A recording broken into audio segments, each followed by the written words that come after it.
Hi guys, James at Rampant Lion Reviews again for you today with another beer review. For this one, we are going to stick to Scotland and we're going to return to a brewery that's featured on the channel many times before. I've had some really nice beers from these guys over the last few years. They are still a relatively new addition to the Scottish beer scene, but they have built a very good reputation for themselves in that short time.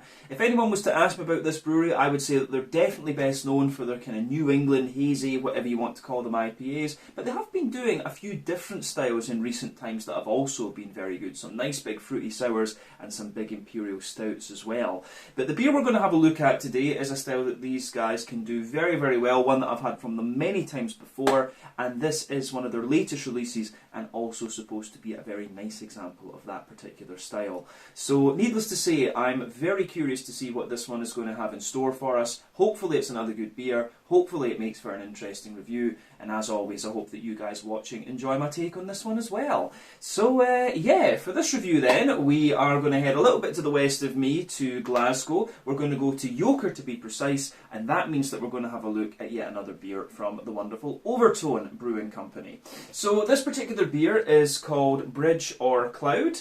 It comes in at 10% ABV, and this one is a New England Hazy Imperial Triple, whatever you want to call it, IPA. But they're saying this one is an Oak Cream New England IPA, so this should be quite interesting. I'm not 100% sure if I've had one of the Oak Cream beers from these guys before, but they were saying on the Untapped page that this is apparently their first Oak Cream New England Triple IPA in a year and a half or something like that. So yeah, I think, the ones that spring to mind would be Broken Clouds. I'm not sure, but that might have just been a lactose New England Triple IPA. But then we also had the Ool or Nothing, if I remember correctly, which was an Oak Cream IPA. So yeah, this should be quite an interesting one actually, a wee bit different compared to what we've had from Overtone Brewing for some time. But yeah, definitely curious to see what it's got in store for us. Let's crack on and see what this beer's all about. And it's definitely nice to be home and get some fresh Overtone. It's great, I'm going to destroy myself on this stuff, but I'm not going to complain. That's a good way to go out.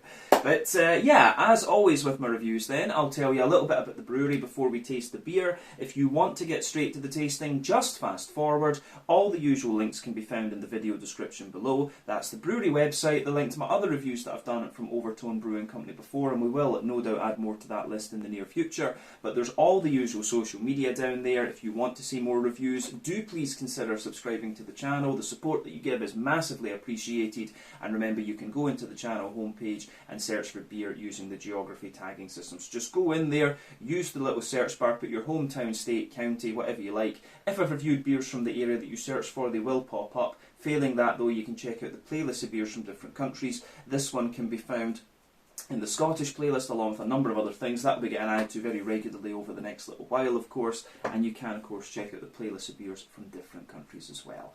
But yeah, let's go on to my brewery notes then, and I'll tell you a wee bit about Overtone Brewing Company once again.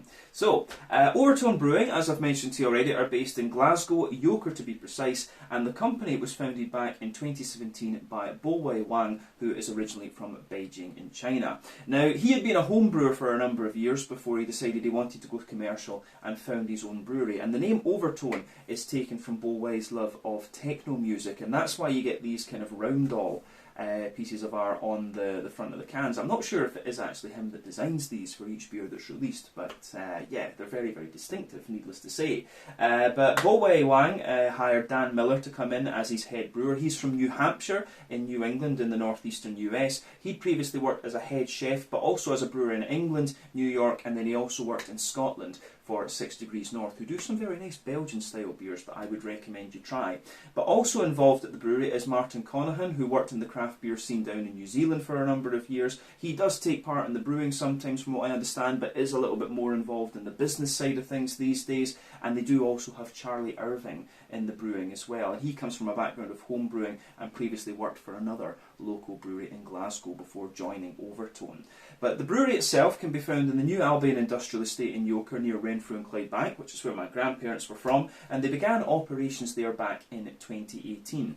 So these guys don't have a kind of fixed range if you like, but they're always brewing different beers. They do have some that appear more regularly than others, such as the Ouija Pale Ale. I need to review that on the channel because I don't think I've done that yet. But yeah, they do have several beers that appear fairly often, which is always good to see. But they were the very first brewery in Scotland to focus on the New England hazy style as their kind of core signature style, if you like. And they've done very, very well out of that. They've been very well regarded, and they really started to get some hype actually when their beers went down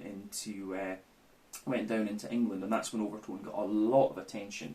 But over the years they've continued to expand the brewery infrastructure, and as of July 2023, when I'm filming this review for you, these guys have produced over 160 different beers according to Untappd. And like I said to you, the vast majority of those are New England hazy IPAs of some description, but there are several West Coast IPAs in there. They've been experimenting a little bit with lagers in recent times, and there have been a number of fruity sours, and you're also getting a few kind of imperial stouts and things like that these days too. The imperial stouts have been improving quite a little bit over the last little while actually, so that's been interesting to see. But yeah, that is everything I can really tell you about Overtone Brewing Company for the moment. If you want to learn more about these guys, you can check out the brewery website, you can follow them on Facebook and Instagram to keep up to date with all the latest goings on. And you can, of course, check out the Rate Beer, Untappd and Beer Advocate pages to learn a little bit more about all the different beers that these guys have done. So, yeah, let's go on then and have a wee look at the beer itself. So I'll just like to have a wee look at the artwork on this one before we open it up. There you can see the bridge kind of merging into the clouds, which is great. And then you can see the Overtone thing there as well, which is quite nice. So, yeah, this is the kind of distinctive cans, I have to say, but you can see plain silver top on this one. I believe this beer cost me about £6.50 or something like that. So that's going to be somewhere in the region of, like, 80 Swedish kroner, about €8 or something like that, and then maybe about $9. So the craft beer has got a little bit more expensive in Scotland since Brexit, of course. We're paying basically Danish prices for craft beer now, but that's kind of how it goes. The economy in the UK is not very well managed, we can say that for sure. But yeah, 10% ABV. This one, as we said, a New England triple IPA with oat cream. This one is hopped with Citra, Cryo, Azacca, Sabro Incognito and Sabro Cryo. So we know these hops quite well. Citra, 14% alpha acid. It's going to give you a lovely kind of juicy mango, but also quite a little bit of a lemon limey character when you put it into New England. Azacca is going to give you a kind of mandarin-y orange, but also some nice pineapple notes. Again, American and 14% alpha acid. And Sabro is about 16% alpha acid. Big juicy kind of orange character, but also that very distinctive coconutty type note. And of course the Cryo in there is just the Cryo oils. Incognito, I'm not sure exactly. We need to read up again exactly what Incognito hop treatments are, but yeah, 3 distinctive hops in this one. Let's get this guy out into the glass and see what it's all about. This is going to be quite interesting, I'm sure. My first fresh New England IPA from Overtone in quite a wee while actually, because the ones we get in Sweden, they tend to be, about 2 months old or something. From what I gather, this beer, from what the guy in the shop told me, Craig, he was saying that this is just about 2 or 3 weeks old. So yeah, this was released maybe 2 or 3 weeks ago, something like that. So that's good, that is an improvement. But yeah, you can see this beer is poured pretty much as you would expect from the style. It looks absolutely lovely. So we've got maybe about 80% of it out and into the glass, but it looks great. So before the head disappears, we can say that this one's poured with just over a half finger of a frothy, I would say, I want to say kind of cream coloured head rather than perfect white. You can see that that is fading away to be a thinner foamy layer in the middle, but you're going to get a nice big ring around the edge of the glass. And just so you guys can see, the bubbles there are nice and kind of medium in colour actually. They're not too frothy, I would say. I think I've noticed that with oat cream IPAs before actually. They don't give you the frothiest of heads, but that's not such a big problem, I have to say. But yeah, in terms of the colour of this one, I think it's fair to describe this as being, we put the light through this, it's a lovely kind of pale mango juice sort of colour, this one. I always like comparing the colour of New England IPAs to different fruit juices. That's just what they remind me of. But remember, the colour of your beer depends on a few things. 1, the type of malts that you use. That goes a long way to determining your EBC rating. 2, length of your wort boil is going to play a role, because the longer you boil the wort, the more the sugar's caramelised, thus you get a darker colour of beer. Any barrel aging you do or adjuncts you put into the beer will affect the colour of it as well. but you don't often have to care about those particular variables when it comes to IPAs of any description. Level of haze on this one for a New England triple. It's certainly not the soupiest and gloopiest that I've come across, but it is pretty damn opaque. And remember, the level of opacity, the haziness in these beers, if you like, depends on the oak content, wheat content, and to a degree what yeast you use. It can vary from brewery to brewery and beer to beer. It doesn't depend on the alcohol content. But the oak cream ones, I remember them not being the soupiest and gloopiest of beers, of New England's, I should say. But yeah, in terms of the other things with this one is in terms of the carbonation and stuff, there's not too much in the way visible with this one, but appearance-wise, this beer is pretty much what you would expect from any kind of New England hazy type IPA, regardless of the strength. So yeah, I don't think we need to say anything more about the appearance of this one. Let's have a wee look at the aroma and see what it's all about. You can see the head has faded away quite a bit on this one now, but let's do the aroma. Oh yeah, I'm going to say straight away, this one smells very, very nice. It's interesting because it's got a lovely kind of, it's definitely an oaty leaning New England IPA, but you know, when they're using oat cream, I would have expected the oats just to smell that little bit more creamy, if it makes sense. It actually smells a little bit drier with its oaty character. So as I've said in many New England IPA videos before, for me, there are 6 different elements to think about when it comes to New England IPAs. So you can have the more farmhousey and yeasty character, the rye lean and grainy side of things. Those are a bit more prominent in American brewed New Englands, because that's what the style was like originally with Alchemist and Lawson's and Hill Farmstead and so on, farmhouse IPAs. But then yeah, you've got the wheaty bitiness, oaty creaminess, barley malt bread, and also the sweet side of things. And those 4 elements are a bit more common in European brewed New England IPAs.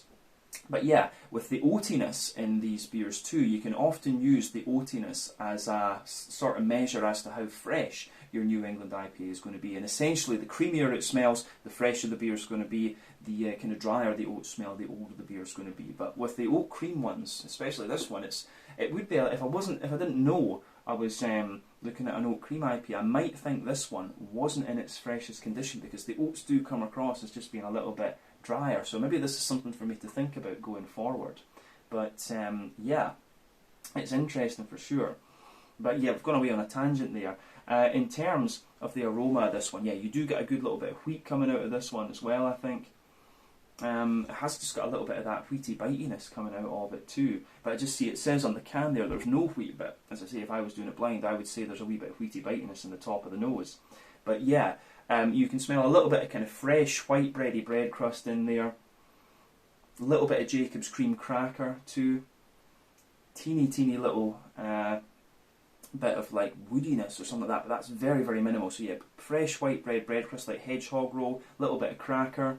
Then on top of that, you have lots of fluffy kind of white bread in there. As I say, you get this kind of almost wheaty bitiness coming out of the beer at the back, at the top of the nose at the back.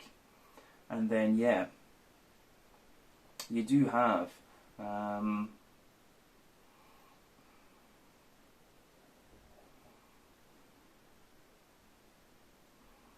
as you say at the back, on top of that, you do get lots of kind of creamy oatiness in there. And the oats, the more that you smell of them and the more your nose adjusts, the more that sort of almost like wheaty type bitiness kind of recedes in the nose. And then you start to get the creaminess of the oats.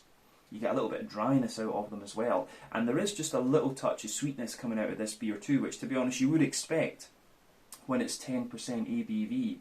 You know, there's a little bit of that Werther's Original butter candy, butterscotchy sort of thing, but it is very minimal. This is one of these beers where it's a bit more kind of pungent, if you like, in the sort of bready and wheaty and oaty kind of things. It's really interesting how this all pieces together, actually. So yeah, I quite like how this beer goes about its business, needless to say. Yeah, so interesting stuff. Definitely interesting stuff in that sense. Other than that, I don't know if there's really anything we need to say about the malty side of things. It's kind of as you would expect, but a little bit more sort of pungent. I would have expected something a wee bit more kind of creamy and smooth, if you like, from an oat cream IPA, but we'll see how it is in the flavour. It could just be the aroma.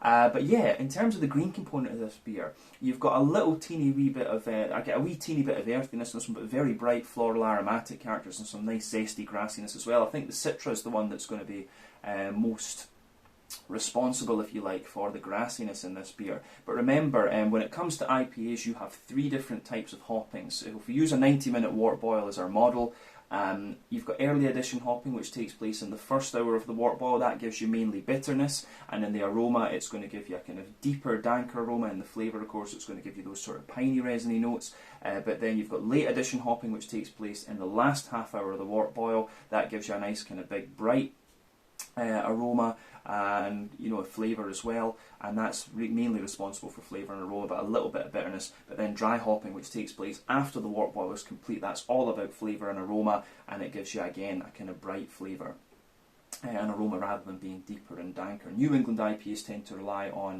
late addition and dry hopping, whereas West Coast IPAs use all 3, hence why they're a bit more kind of bitter and stuff like this. But yeah, you can certainly smell the brightness of the green component coming out of this beer, which is really nice. So late addition and dry hopping in this one, definitely. So on the on the fruity side of things with this beer, then there's some really nice. There is like a really nice type of a really nice kind of soft. There's like you get a bit of a more pungent passion fruit in there, which is going to be the Citra. But then you get the big, juicy, kind of very ripe mangoes coming out of this one, which again will be the Citra. But the Azacca is going to give you a wee bit of that kind of pineapple-y sort of note as well. So I do get a wee bit of kind of pineapple-y character out of this one from the Sabro. So yeah, there's definitely sharper passion fruit, big juicy mango, a little bit of an oily pineapple, and then yeah, you've got a lot of orange coming out of this one, needless to say, and that's the Sabro and the Azacca that are going to give you that. So lovely kind of tangerine orange, yeah, lovely big kind of tangerine orange, bit of a more mandarin orange as well, and you can smell a wee bit of that typical kind of coconutty element from the Sabro as well. It's a lovely smelling beer, this one, actually, I have to say that. The more that you smell of this, the more it kind of mellows out and gives you a juicier aroma. So as I always say, take a bit of time to enjoy the aroma of these beers before you get stuck into them. But I think we're going to get the rest of this out and into the glass, and yeah, we're going to have a wee taste of this then and see what it's all about. So yeah, always take a bit of time to ponder over the aroma of the beer. That's half the experience when it comes to craft beers and whiskies and stuff like that. But yeah, let's taste this. So this one is the Bridge or Cloud, a 10% New England triple IPA, an oat cream triple IPA from Overtone Brewing Company in Yoker through in Glasgow. Let's get stuck in. Slàinte, skål, cheers.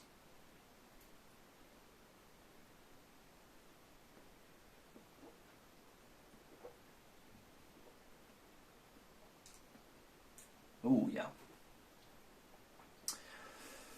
That is very, very nice, I have to say. First impression of it is it's one of these very smooth, juicy, just easily drinkable, easy drinking New England IPAs. This is quite dangerous because, it's 10% ABV, it's going to fuck your day in the best way, but it's so drinkable, it covers its alcohol really well.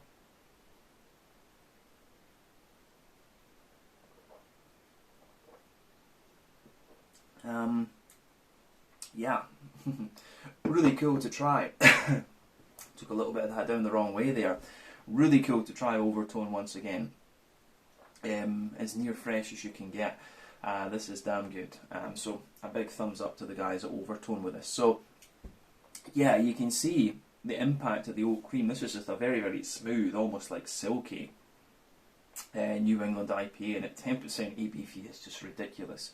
Ridiculously easy to drink, actually, but it gives you that lovely big mouthfeel. That's one of the things I've noticed with New England IPAs over the time that I've been drinking these, is that the big thick creamy mouthfeel that you had when you first got into this style, it's sort of gone down a little bit, and you have to go to the doubles, the triples, and even the quadruples to get this to get that level of mouthfeel that you had when you first started drinking these beers. But yeah, this one certainly delivers in that regard. But let's break this beer down and describe the flavour a wee bit more in depth, as we always like to do.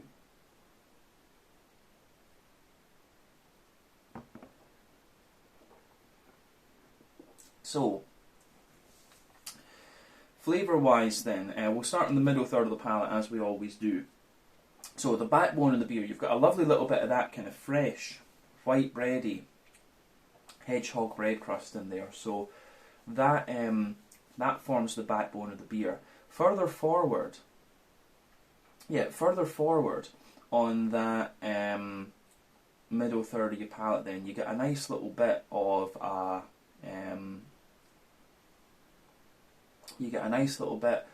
kind of crackery note. There's a wee bit of that crackery, woody Jacob's cream cracker sort of note. So yeah, a little bit of bread crust, a little bit of Jacob's cream cracker, but then above that there's a very, very slight thin layer of like a kind of wholemeal brown bready character. But then above that you get this quite dense, smooth and almost sweet white bready character coming out of it. So yeah, the middle third of your palate is mainly about that big, dense, kind of white bready character, but you can feel the border between the bread, which is a bit more airy, and then the oats sitting on top of it.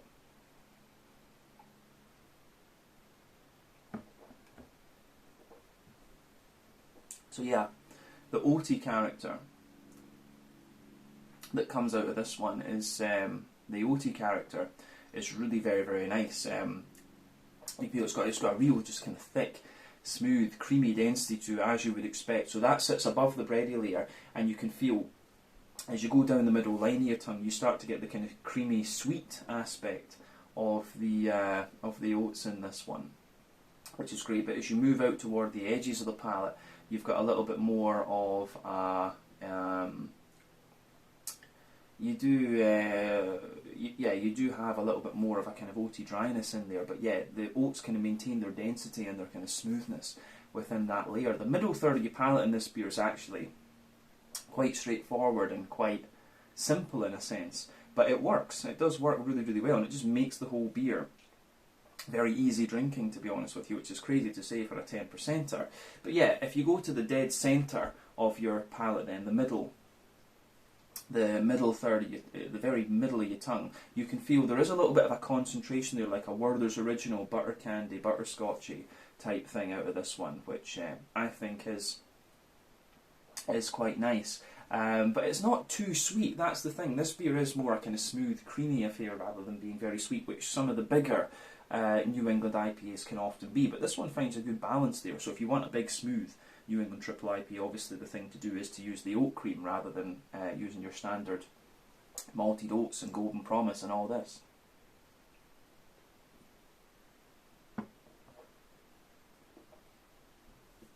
So yeah, the way the beer goes together in that regard is really nice. You've got a lovely big,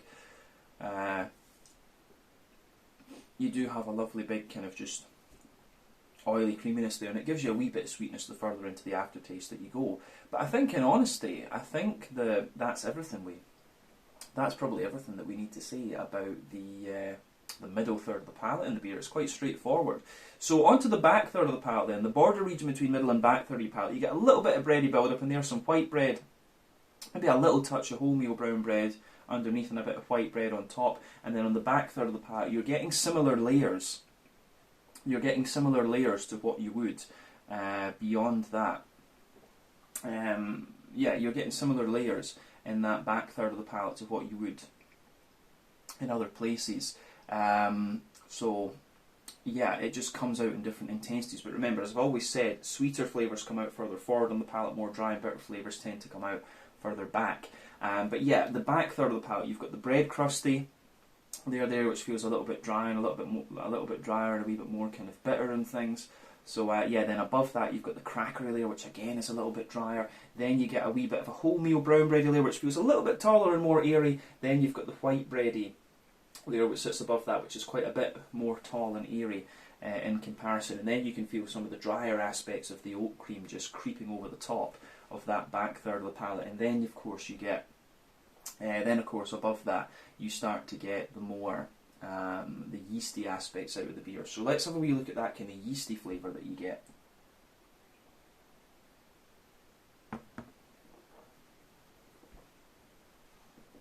So, the yeasty side of the beer for me, it's quite, as I say, the yeasty side of the beer for me, it's like quite a dry, farmhousey white bread. It's got a little bit of a more crackery, woody sort of thing to it, but then it's just wrapped in honeycomb. I always get a little bit of honeycomb on the back third of the palate for some reason, so that really comes out. That really comes out quite a little bit in this beer, the kind of honeycomb type flavour. So that's kind of interesting. But yeah, you can definitely feel that the back third of the palate, the flavour is taller. Then as you come further forward into the middle third of your palate, it just kind of condenses down and squashes together that little bit more. So yeah, the way that that goes together is nice, and it gets a big thumbs up from me. So yeah, I like that with this one. Let's go on to the hoppy side of things then. So one of the things you're always going to notice is that when you use cryo, you get very smooth green components on the edges of your palate there, but you can definitely feel in the back corners of your palate there's a teeny little bit of earthiness there, but as you move further forward you get quite a distinctive floral aromaticity coming out of this one, and you can feel that kind of coming further forward. So yeah, nice little bit of earthiness in there, a little bit of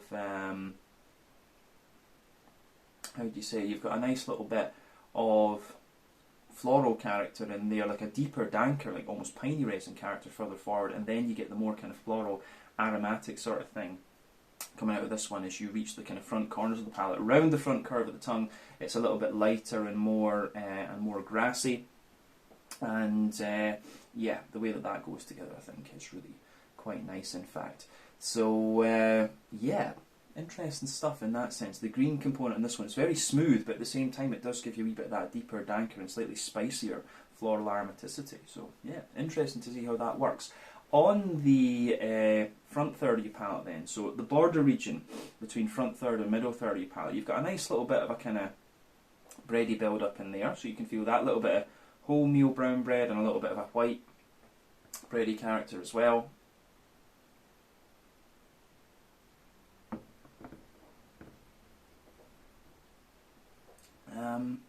Yeah, so you can feel that in there, but the base of that front third of your palate, you can feel a little bit of the bread crust, smooth white bread, and then the oats, the oaty layer just comes across as very smooth and almost slightly slick in a way, which is interesting. But then above that, you get that nice oily bubble where the juicy fruity esters just roll their way out of the beer.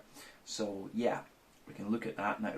So the fruity side of this beer for me, it's interesting. It's actually very well balanced between the kind of tropical side and the orangey side of things. The kind of notes that I was picking out in the aroma are actually very similar to what you get in the flavour of the beer.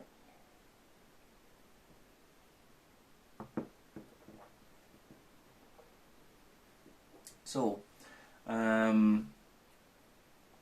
the back of that front third of your palate, you do get a nice little bit of a kind of passion fruity note, but then as you move further forward, you've got a lovely kind of, you do start to get that big, juicy, oily mango character coming out of this one, which is great. So a little bit of a stronger passion fruity note, big, juicy mango note in front of that. It's quite an oily mango actually when I think about it. But then yeah, as you reach the middle of that front third of your palate, it's a little bit more of a kind of oily pineapple-y note. Then as you move into the front half of the front third of your palate, you're getting more of, you're getting a bit more of a kind of tangerine orangey note, both from the Azacca and from the Sabro in this one. You get a wee bit of the coconut that you would expect from Sabro kind of sitting underneath, but it's not too prominent in comparison to what we've had from other Sabro beers in the past actually. So the fruity notes in this beer are quite oily compared to some other New England IPAs that we've had, and this one really does lean toward being a more slick, oaty type thing rather than being juicy and fruity. So that's interesting too.